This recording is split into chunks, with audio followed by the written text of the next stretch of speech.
Hello, I'm Tom Wilkinson, and welcome to the Thinking in English podcast, a podcast aimed at intermediate to advanced level English learners. On today's episode, we will continue our series of episodes focusing on vocabulary to help you understand the US election. With less than 2 weeks left, there is no better time to learn some new political words. Thinking in a foreign language is a vital step on the road to fluency, and this podcast aims to help you achieve this by discussing various topics ranging from current events to science, philosophy, economics, and much more. Just a quick reminder that all transcripts of the podcast are now available on the Thinking in English blog, thinkinginenglish.blog if you want to search on the internet. The vocabulary lists, comprehension questions, and articles are there for you to read. The link is also in the description, so please check it out. And we are also now available on all major podcasting platforms: Apple, Google, Spotify. Wherever you listen to podcasts, you can find us. So first, here's today's vocabulary list. As always, the written list is available in the description of the podcast and also on our blog, thinkinginenglish.blog. To compromise. To compromise. This means to accept that you will have to reduce your demands or change your opinion in order to reach an agreement with someone.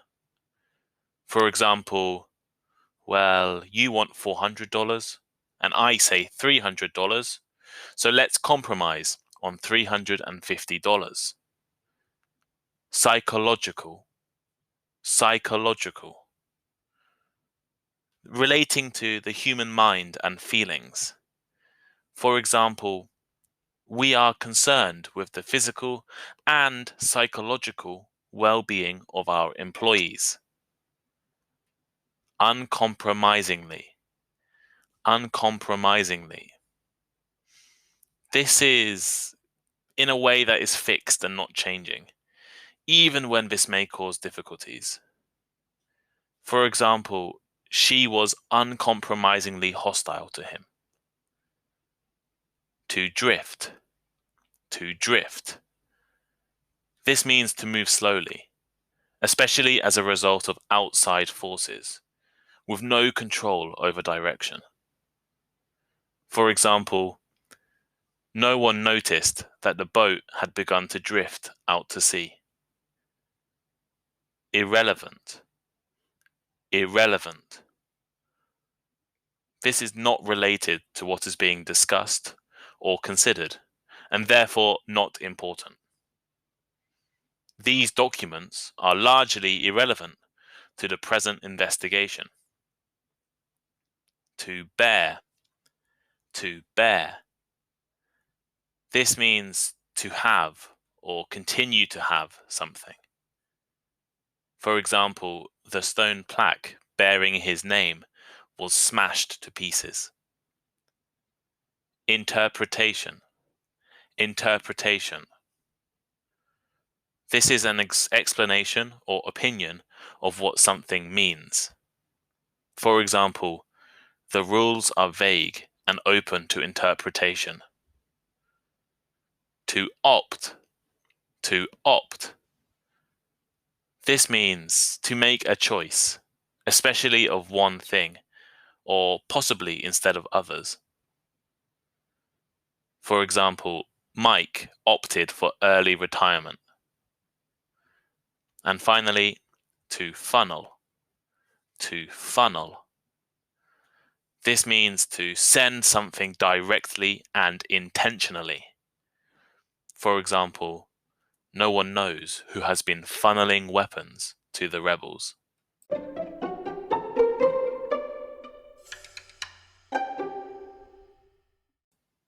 In today's episode, we will continue our series on American political vocabulary. With less than 2 weeks to go until the US election, there are now more and more newspaper articles, TV reports, and social media posts focusing on Trump versus Biden. I'd really encourage all of you to go back and listen to episodes 6 and 9 of the Thinking in English podcast if you haven't already. Even if you already have, it might be useful to review some of the vocabulary we practiced in those episodes. But on this episode, we will look at vocabulary which describes people who strongly support political parties and also those who don't, some of the key issues during the US elections, and a few terms surrounding how presidential candidates pay for their campaigns. Partisan. The term partisan is used for politicians and voters who strongly support their party's policies and are reluctant to compromise with their political opponents. The key word here is strongly. In fact, some people may argue that partisan politics results in supporters and politicians who often offer blind, prejudiced, and unreasoned support for their chosen group. Over the last 50 to 60 years, the meaning of partisan has changed dramatically. While in the past, partisan politicians and voters were measured from their voting behavior, more recently, partisanship is related to voters' psychological identification with a party, tribe, faction, or ideology. So, what does it mean to be partisan? Well, there are a few common traits. For instance, always voting for the same party regardless of policies, or supporting every single policy your chosen party decides on. Especially in the USA, partisan media is increasingly common. You only have to watch 5 or 10 minutes of Fox News or MSNBC to realize that they uncompromisingly support their party, while disagreeing with the other side at all times. Partisan politics is not necessarily bad, but in the USA, a country that only has 2 major political parties, the more partisan the politics becomes, the more difficult it becomes for the Republicans and Democrats to work together. Non-partisan. The opposite of partisan is, unsurprisingly, non-partisan. Non-partisan simply means not associated with a particular political party or ideology. Examples of non-partisan democracy is ancient Athens, the home of democracy itself. There were no political parties, and instead of voting in line with a party or idea, voters instead voted for what they felt was the most important issue. Bipartisan.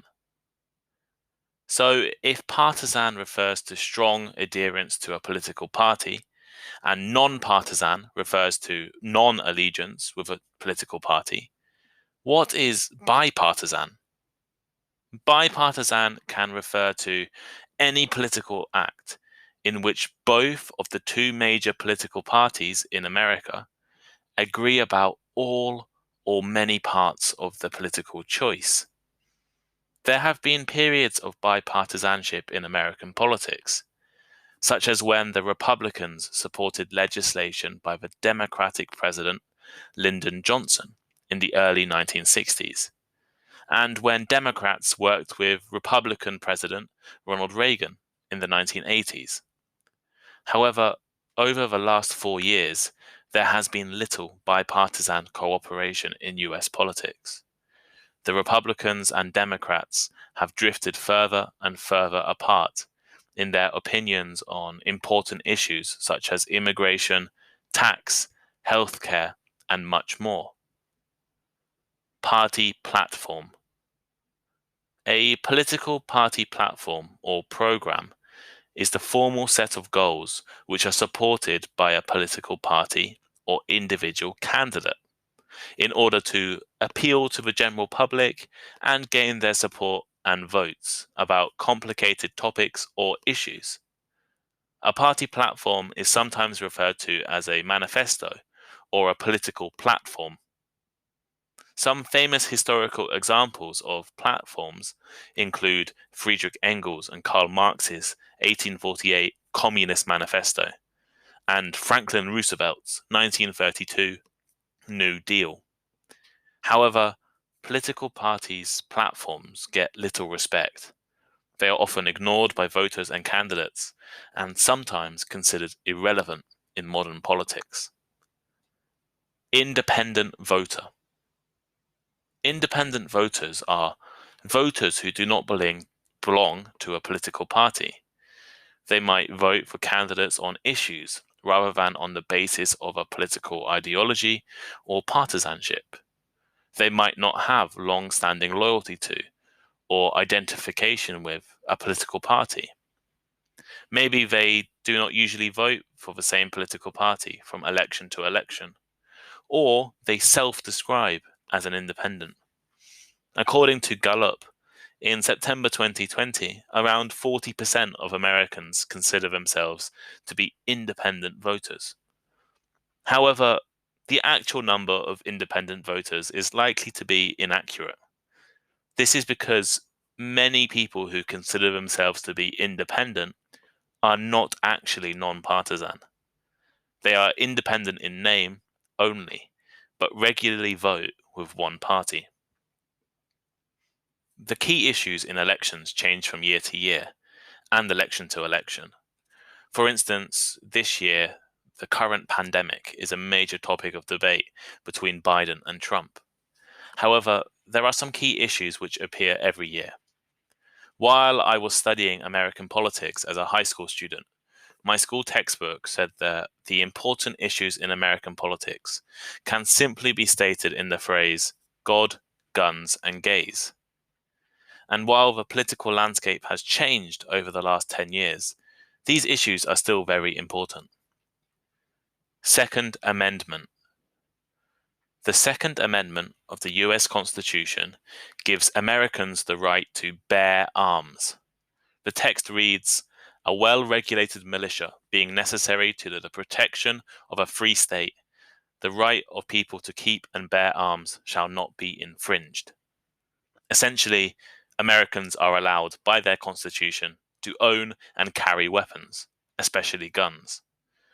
However, the wording is open to interpretation, and as a result, it has become the focus of debate between supporters and opponents of gun control. Gun control opponents, such as the National Rifle Association, argue that the amendment gives Americans the right to bear arms free from any form of government control. But supporters of gun control argue that the amendment is outdated and only refers to members of a militia or an armed group of citizens, and say states and municipalities should be able to restrict gun ownership and use. Pro-choice.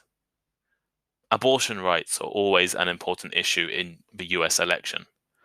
The term pro-choice is used for those who support a woman's right to choose abortion if she so wishes.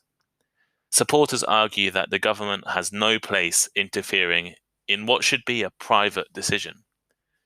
The Democratic Party has been broadly supportive of the pro-choice movement. President Bill Clinton, or former President Bill Clinton, summed up his party's stance by saying, "Abortions should be safe, legal, and rare." Pro-life. Pro-life is used to describe politicians and pressure groups opposed to abortion or allowing women to opt for abortion. Some American advocates of the pro-life position believe abortion should only be allowed in certain cases. Others believe that abortion should be ruled out altogether. Abortion is once again a major issue in the 2020 election. In fact, last week, President Trump signed an international anti-abortion declaration with the group of largely authoritarian governments. Political Action Committee. So now we're going to look at some more financial, money-orientated words to do with the US election. A Political Action Committee, or PAC, is an organization formed to promote its members' views on selected issues. usually by raising money that is used to fund candidates who support the group's position. PACs monitor candidates' voting records and question them on their beliefs on issues of interest to their membership. Because US law restricts the amount of money an individual, corporation, or union can give to candidates, PACs have become an important way of funneling large funds into the political process and influencing elections. Money is incredibly important in the US election. Compared to a country like the UK, where elections only last 6 weeks and funding rules are tightly regulated, in the USA, campaigns can last over 2 years. Therefore, PACs have a very important role in US elections. Super PAC. A super PAC is a category of independent political action group established by a US Supreme Court decision that is allowed to accept and spend unlimited amounts of corporate, individual, or union cash on behalf of a candidate, often without disclosing its sources. Super PACs are banned from coordinating their spending, usually on advertising, with the candidates they support. But some say they, in essence, operate as shadow campaign committees. So here is today's final thought. Today's episode has focused on the vocabulary surrounding political support, some key issues, and election money. Is partisan politics common in your country? What are the key issues in your country's politics? How much money can politicians spend where you live?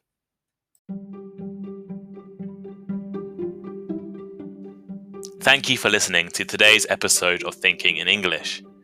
Please share with your friends, check out our contact links and social media in the description, and send us a message. Also, please take a look at our blog, thinkinginenglish.blog, link also in the description. You can find all the transcripts, vocabulary lists, and potentially in November there might be some extra bonus content on there for you to see. We appreciate all of your feedback. If you have any ideas for topics, future podcast guests, or other learning formats, please let us know. And please leave us a rating and comment. Send us messages. We love everything. So, thank you for listening again. I'll see you next time. Goodbye.